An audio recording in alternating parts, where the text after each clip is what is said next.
আমরা আজকে এই যে শোলাকিয়া যে মাঠ, এই যে ঈদগাহ মাঠ, আপনারা তো এই এলাকার মানুষ, আপনারা জানেন আগামী ঈদে এখানে 200তম জামাত হবে।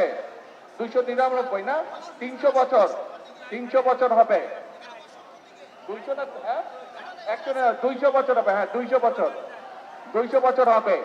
এই উপলক্ষে 200 বছর কমপ্লিট হবে, 200টা জামাত হবে। এই উপলক্ষে আমরা এই মাঠটাকে উন্নয়নের জন্য, এখানে লক্ষ লক্ষ মানুষ যেহেতু নামাজ পড়তে আসে প্রতি ঈদে, এই মাঠটাকে উন্নয়নের জন্য আমরা 17 কোটি টাকার একটি প্রকল্প হাতে নিয়েছি, যার মধ্যে এরই ভিতর আমরা জেলা প্রশাসকের কাছে 6 কোটি টাকা সরকার থেকে পৌঁছে দেওয়া হয়েছে। দ্রুত এই কাজ হবে, এই মাঠটিকে সুন্দর করা হবে, যাতে মুসল্লিরা ঈদের সময় নামাজ পড়তে পারে, যাতে এলাকার ছেলেমেয়েরা মাঠের একাংশে খেলাধুলা করতে পারে, এই সকল ব্যবস্থা সুন্দর করে গেটটি হতে পারে।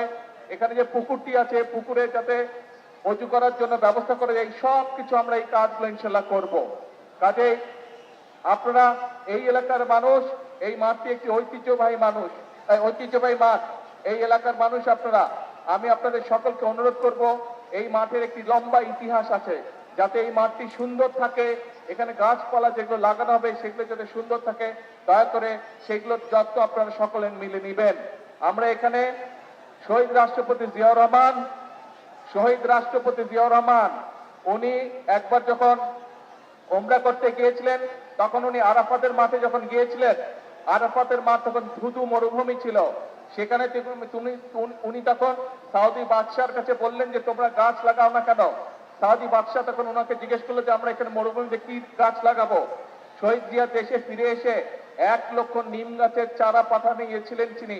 সেই 1 লক্ষ চারাকে আরো অনেক বেশি চারায় রূপান্তরিত করে সারা আরাফাতের মাঠ এখন নিম গাছের চারায় ভরা আছে। সৌদি আরবের লোক নিম গাছে সেই গাছগুলোকে জিয়া ট্রি বলে ডাকে।